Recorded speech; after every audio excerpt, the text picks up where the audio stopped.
Hello students, today I have come up with the next part of the periodicity in properties chapter. So today I'll start with the ionization enthalpy or ionization potential. Now you have known this terminology from class 9 or class 10 syllabus that ionization potential is basically the amount of energy which is required to remove the most loosely bound electron from the outermost shell of an isolated gaseous atom to form a cation of that gaseous in the gaseous state. So basically what you have known that the ionization enthalpy or ionization potential is the amount of energy required. What is the amount of energy required? For removing the most loosely bound electron which is present in the valence shell of an isolated atom, but the atom should be in the gaseous state. To form what? If you are losing electron, what will you form? If an atom is losing electron, it will form a cation, obviously. And the cation should be in the gaseous state. Means in the gaseous state only the cation has to be formed. So let's come to the mathematical representations. Okay. So what do you know about ionization enthalpy or ionization potential? It is the amount of energy. It is the amount of energy which is required to remove, let's consider this electron as the most loosely bound electron of the outermost shell of this atom.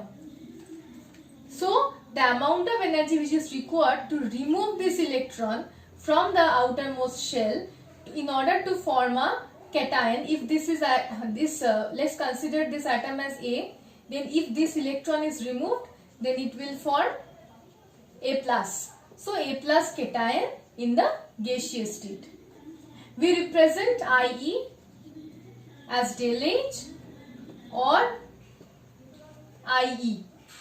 So how can I say, if I take the example of sodium, what will I say? That sodium, this is the sodium atom, isolated atom in the gaseous state. So it will take the amount of energy which is the ionization enthalpy in order to remove an electron. Means an electron has to be removed in order to form Na plus.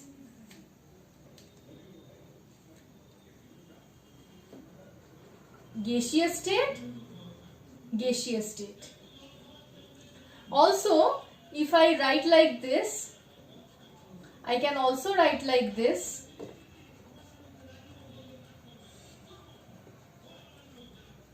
Means the minus electron, if it is brought from left hand side to right hand side, it will become plus electron. Okay. So I am saying that del H or IE is the amount of energy required to remove the most loosely bound electron from the outermost shell of an isolated gaseous atom to form an cation in the gaseous state only.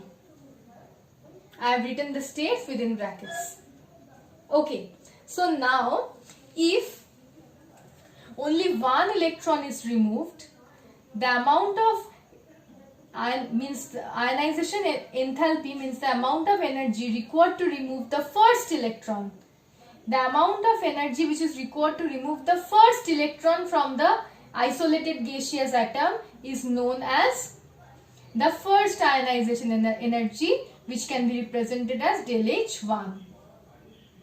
Now from this sodium atom, sodium cation, from this sodium cation, if this sodium cation absorb means take up energy to form Na2 plus, then this energy will be known as the second ionization enthalpy. If another electron from Na2 plus means Na2 plus cation will absorb the energy del H3 to form Na3 plus. Then this is known as the third ionization enthalpy. So if when the first electron is removed from the neutral atom, it is known as the first ionization enthalpy. When the second electron is removed from a cation, the energy absorbed by the cation is known as the second ionization energy. And when again another electron has to be removed from the +2 charged cation, then the amount of energy absorbed by the +2 charged cation is known as the third ionization energy. Okay, so these are known as successive ionization enthalpies. First ionization energy, second ionization energy, third ionization energy. You can write like del H1, del H2, del H3, or IE1, IE2, IE3, or you can also write I1, I2, I3 and I4, I5 also possible like this. Okay? Okay, now another important part which I want to elaborate is there are successive ionization enthalpies like this. Now, the value of IE1 is always less than the value of IE2, which is again less than the value of IE3, which is less than IE4, and so on. Means, see, it is easier to remove an electron from a neutral atom rather than removing an electron from a cation. So it is always easier to remove an electron from a neutral system rather than removing an electron from a cation. As a result, since IE2, IE3, IE4, all these are the energies or the amount of energy which all means IE2, IE3, IE4, all these are the amount of energies which is required to remove electrons from cation. From which cation? From the cation which is already produced from the neutral atom after absorbing IE1 energy. So these values are higher because since it is difficult to remove an electron from a cation, so much higher energy will be required to remove that electron from the cation. So the second, third, fourth ionization energies are much greater than that of the first ionization energy. Okay, so the next part which I will come to is the factors which affect the ionization energy or the ionization enthalpy. Among them, the first factor is atomic radius. Among this, the first factor is atomic radius or atomic size, you can say. Atomic radius or atomic size. What is it? Means how does it depend on atomic size or atomic radius? See, larger atoms means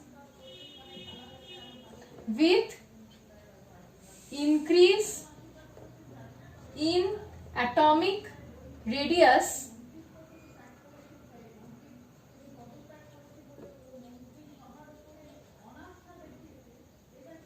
the outer electrons are less tightly held by the nucleus. How can we explain this? See, this is the nucleus, this is the first shell, this is the second shell, this is the third shell. Okay. Now see, the attractive force which the nucleus will show on the first shell, that is much greater than that it will show to the second shell, which will be much greater than it will be shown to the third shell.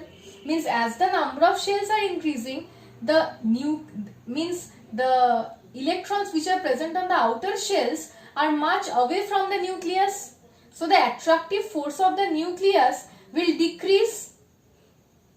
The attractive force which the nucleus shows on the outer electrons will decrease, and they will not be as tightly held by the nucleus as the inner electrons. So the electrons which are on the outermost shell, they are not attracted much as the inner electrons. So the outer electrons are much free to be removed, and those outer electrons can be easily removed. And if the outer electrons can be easily removed, then only a very small amount of energy will be required to remove those electrons. That's why that energy which is required to remove the electrons, that is only ionization enthalpy. So when the electrons are less tightly bound, then they can be easily removed. And when they can be easily removed, then very small amount of energy will be required to remove them. So the ionization enthalpy will decrease. So atomic size increases. If atomic size increases, then ionization enthalpy will decrease. Okay? Understood? Okay, I'll come to the next factor.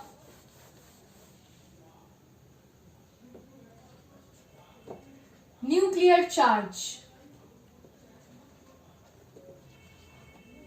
Nuclear charge. We know that when the nuclear charge on a particular atom increases, when the nuclear charge on a particular electronic shell or on electrons increases, then those electrons are tightly held by the nucleus.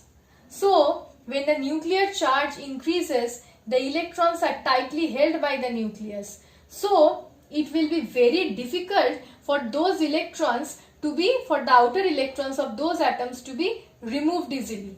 So a huge amount of energy will be required to remove that electron. As a result, when nuclear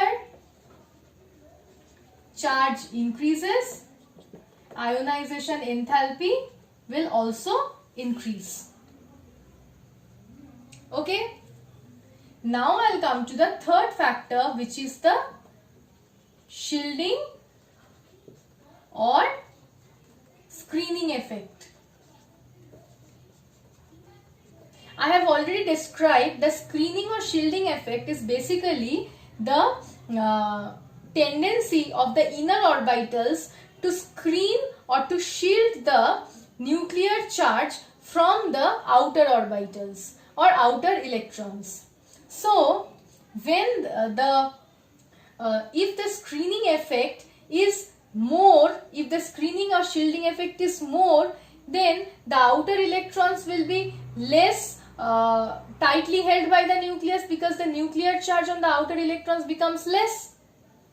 So with increase in the shielding effect, the nuclear charge on the outer electron becomes less. So the outer electrons are less tightly held by the nucleus and they can be easily removed. So very less amount of energy will be required to remove them. So when the shielding effect is more, shielding effect of orbitals is more, then ionization enthalpy decreases. Now see, when the inner orbitals are shielding the nuclear charge, then the nuclear charge which is experienced by the outer electrons, that will decrease. That will not be the initial nuclear charge, which means that will not be the original nuclear charge of the nucleus, because this is the nucleus and the inner orbitals are providing a shield and they are protecting the outer electrons from the nuclear charge of the nucleus. So the electrons which are the outer electrons, the nuclear charge experienced by the outer electrons will be much less than the nuclear charge, than the original nuclear charge, because there is a shielding effect in between which is shielding the nuclear charge. So the nuclear charge which is experienced by the outer electrons is known as effective nuclear charge, and that is equal to the total nuclear charge minus screening constant.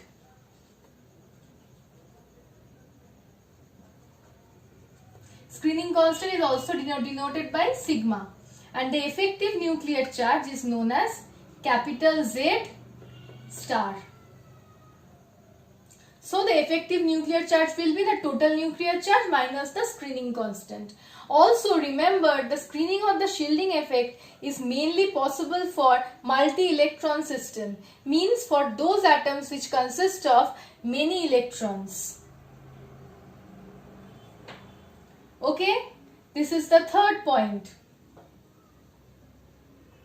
And we all know that the shielding effect of s orbital is the highest, followed by p, followed by d, and followed by f. Okay. So the next point which I will come to is the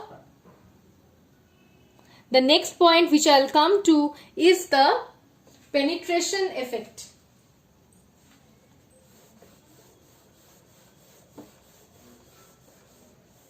The fourth point.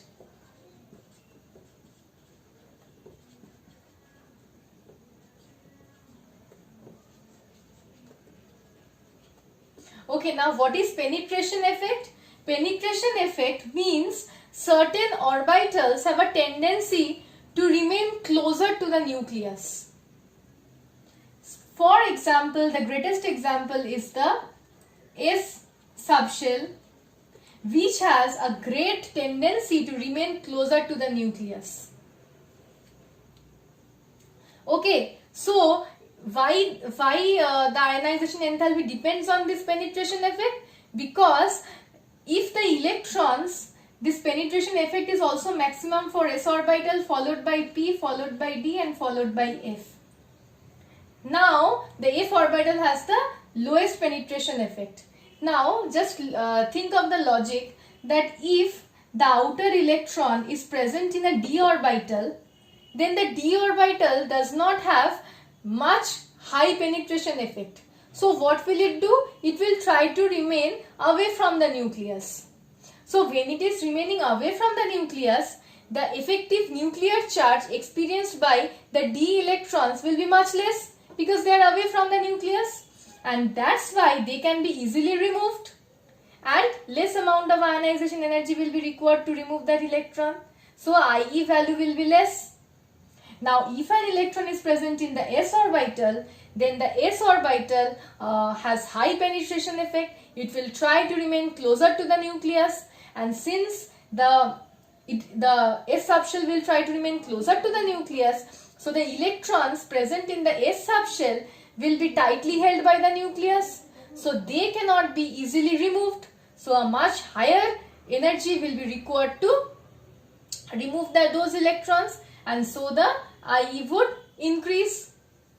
So when penetration effect increases, ionization enthalpy value also increases. Now remember, penetration effect is also for multi-electron system, means the shielding effect and penetration effect, these two effects will be considered only if you are considering atoms of multi-electron system. Many electrons are there, only for those atoms.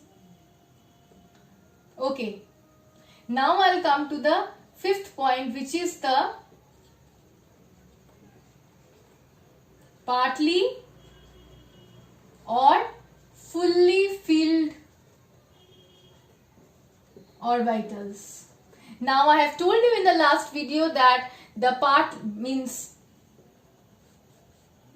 this is not partly filled, this is half filled. Okay, half filled or fully filled orbitals.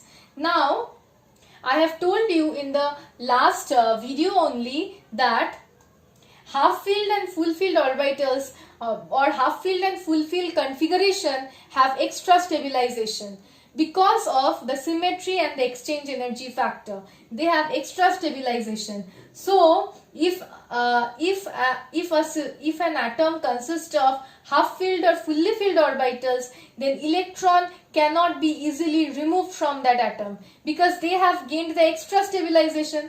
Now if electron has to be removed from that stabilized molecule atom, then it becomes very difficult for the electron to be removed. So for removing an electron from a stable half filled or stable full filled orbital, high amount of energy will be required. So for half filled or fully filled orbitals, the ionization enthalpy is much higher. I will come to the examples of half filled or fully filled orbitals just in this video. After I will tell you when I will tell you the variation of ionization potential or ionization enthalpy across a period. I will come to these points at that moment. Now the last point will be fully, or I can say fulfilled configuration.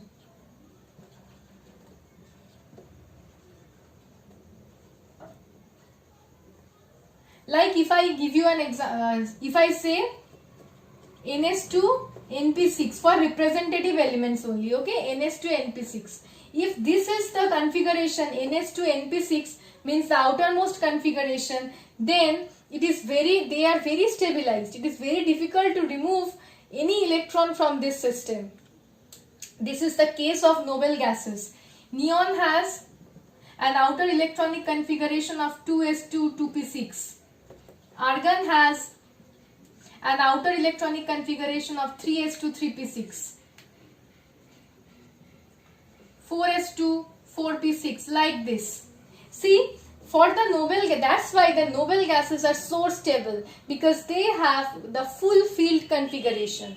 Removal of electron from this p or s orbital is very difficult, and very high amount of energy is required to remove an electron from this p orbital. So for full field configuration, the ionization enthalpy is high. Okay, so these are mainly the factors on which, or the factors which govern the ionization enthalpy or ionization potential. Now I'll come to the variations. This is important.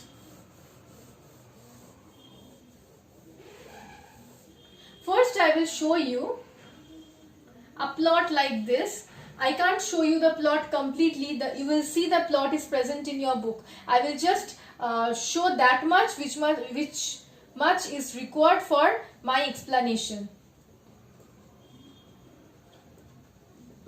This is the atomic number, and here goes the ionization enthalpy. Okay? So in the plot you will see that there are peaks and dips like this. In the middle also there are certain curves, but mainly there are dips like this and there are peaks like this. Okay, so remember one thing. The peaks means the highest ionization enthalpy, and the dips means the lowest ionization enthalpy. The peaks are occupied by the noble gases and xenon and radon, and the dips are occupied by the alkali metals, lithium, sodium, potassium, rubidium, cesium. Means the noble gases which are on the extreme right of the periodic table, they have an electronic configuration or outermost electronic configuration of NS2 NP6, means they have full field configuration. So removal of one electron from the p orbital requires very high energy. So for the noble gases, the ionization enthalpy is high, very high. Now for the group 1 elements. Group 1 elements have an outer electronic configuration of ns1. All of the group 1 elements have an outermost electronic configuration of ns1. Means if they will remove this one electron from the s orbital, then they can easily gain, means for lithium it is 1s2 and 2s1. Just think, if it removes one electron from here, then it will gain a fulfilled configuration of 1s2. So what they will do, they will easily remove that ns1, that one electron from ns subshell. Easy removal of that one electron from an ns subshell will occur.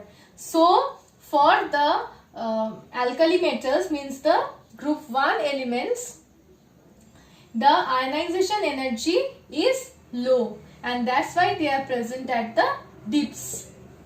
Means the minima, you can say this minima and this as maxima, so they are present at the minima. Okay.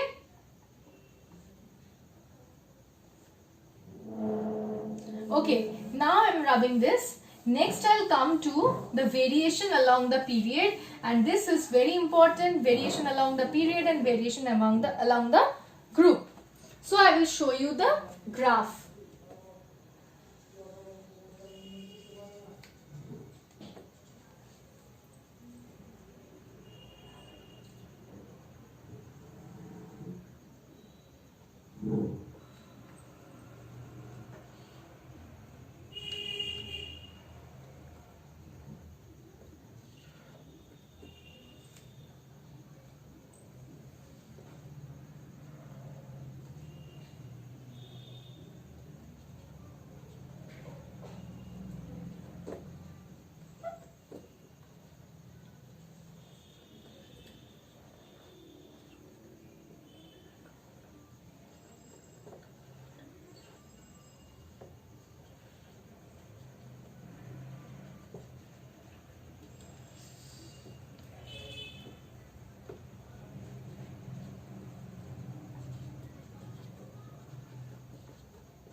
Okay, now look at this, that along the x-axis is the atomic number and along the y-axis is ionization energy.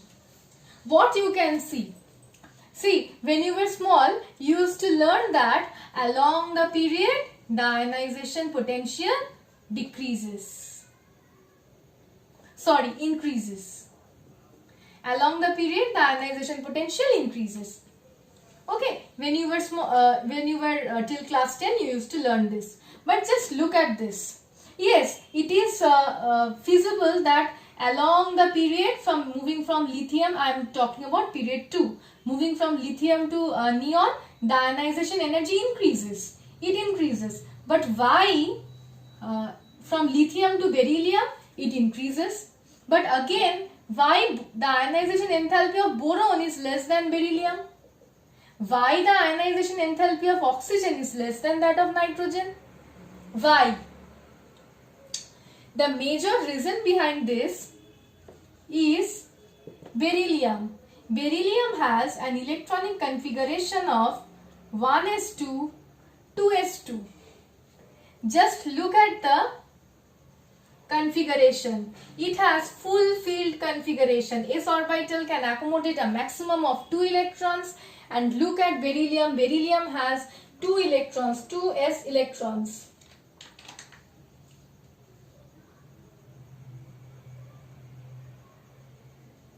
Okay. So, just look at the electronic configuration. Because it has a stable electronic configuration, why will it remove one electron? So, if an electron has to be removed from this s orbital to s orbital, then a much high energy will be required. That's why ionization energy of beryllium is higher than that of boron. When why we are considering why for boron it is less? Because look at the electronic configuration of boron. See, 2p1. in the p orbital, it has only one electron. It is neither half filled nor full filled. Only one electron present in the p orbital, and if it removes that one electron from the p orbital, then it will easily gain a full filled stable electronic configuration of 2s2, 1s2, 2s2. So if beryllium removes one electron, it will become unstable. But if boron removes one electron, it will gain a stable electronic configuration of 1s2, 2s2. So for boron, very easily that two electron from 2p orbital will be removed. So a lesser energy will be required for boron. Now I'll come to carbon.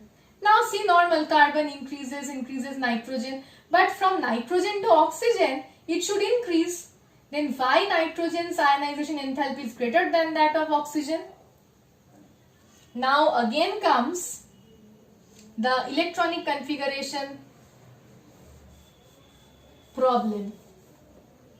Look for nitrogen. For nitrogen, the configuration is 1s2, 2s2, 2p3. See, 2p orbital can hold a maximum of 6 electrons. And if the 2p orbital has 3 electrons, then it will be having a stable half filled configuration. Okay, so if the p orbital is having 3 electrons, then it will have a stable half filled configuration. Look at this. So I have told you that half filled configuration is much stable than partly filled configuration. So oxygen has 1s2, 2s2, 2p4. So if oxygen will remove one electron, then it will become 2p3. So 2p3 configuration is stable because this is half filled configuration. And if nitrogen removes one electron, it will become 2p2. 2p2 configuration is not at all stable. So when nitrogen is removing one electron, it will become unstable from stable. But when oxygen is removing one electron, it will undergo stabilization. That's why removal of one electron from nitrogen is very difficult and a much high energy is required. So IE is higher than that of oxygen. Where in oxygen the electron can be easily removed, and so low ionization energy is required. So the value for oxygen is less. And now why the trend is like this, that across a period the ionization enthalpy decreases? Because across a period there are two important points. Across a period, atomic radii decreases. When atomic radii decreases, what happens? The outermost electrons are more tightly held by the nucleus, and that's why they are not easily removed. So the ionization enthalpy increases across a period. Another point is greater nuclear charge. Nuclear charge increases, that outer electrons tightly held and cannot be removed easily. High energy is required to remove them. So the ionization enthalpy increases across a period. So from lithium to neon, ionization enthalpy increases. But these two positions are the exceptions. Your question will come from the exception positions only. Okay. So this is about the variation across a period.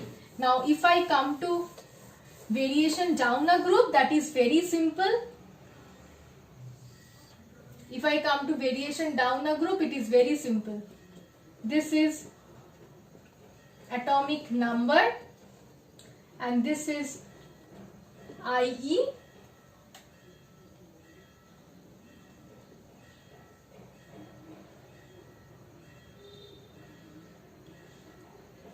This is for lithium, sodium, potassium, rubidium and cesium. See, down the group there must be less or more decrease, that does not matter, but down the group the ionization enthalpy decreases. Why? Because down a group, okay, there was a difference, means there was a argument regarding this. First let me say that down a group atomic radii, down a group atomic radii increases. So with the increase in atomic radii, the outer electrons are not tightly held, so they can be easily removed. That's why ionization enthalpy should decrease, means if the atomic radii is much higher, then the ionization enthalpy should decrease. So, and here also see the ionization enthalpy decreases. Now let us come to the next point.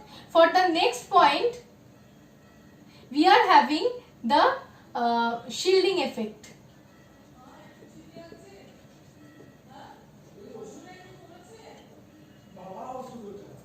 So now we are coming to the next point, which is the shielding effect. See, on moving down the group, just remember, on moving down the group there is addition of d orbitals and f orbitals, and I have told you that the d orbitals and the f orbitals have poor shielding effect. Since they have poor shielding effect, so the electrons, since they are having poor shielding effect, so the electrons are not properly shielded there. So this is also a factor.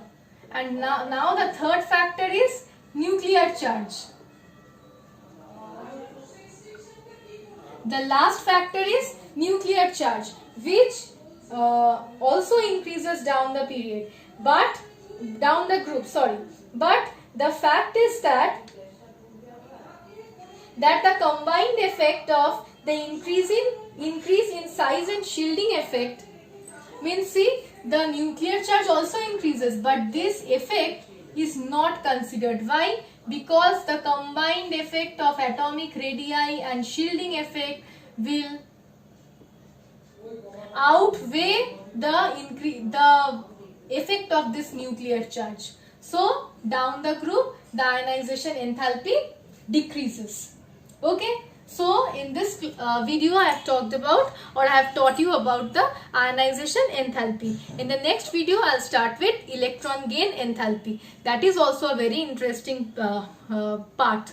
Okay. Thank you.